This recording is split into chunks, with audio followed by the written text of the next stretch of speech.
আলহামদুলিল্লাহ সুম্মা আলহামদুলিল্লাহ। আমরা এখন অবস্থান করতেছি তায়েফের সাফা পাহাড়ের উপরে।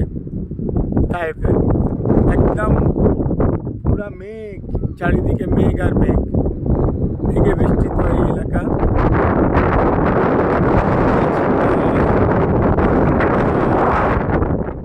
14 থেকে 16,000 ফুট উপরে আছি। এখানে কোনো বৃষ্টি হয় মেঘের কারণে।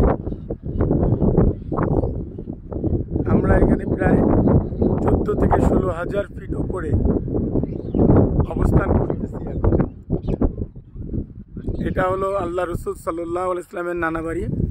আমরা মূলত এখানে মেকাতে আসছিলাম। মেকাতে আসছি ওমরার নিয়ত করবো ইনশাআল্লাহ। আর পাশাপাশি কিছু ঘোরাঘুরি, যেমন পুরীর বাড়ি, তারপরে আক্তাস মসজিদ যেখানে হুজুর সাল্লাল্লাহু আলাইহি ওয়াসাল্লাম রেস্ট নিয়েছিলেন, আঙ্গুর ফলের রস খেয়েছিলেন, যেখানে উনি পড়ে গিয়েছিলেন, হজরত আলী মসজিদ, হজরত মোহাম্মদ মসজিদ।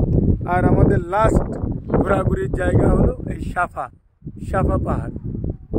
আমরা ইনশাআল্লাহ সাফা পাহাড় থেকে আমরা চলে যাব হলো সোজা মেকাতে যেয়ে আমরা এহরাম বেঁধে আমরা মক্কা এসে ইনশাআল্লাহ উমরা করব।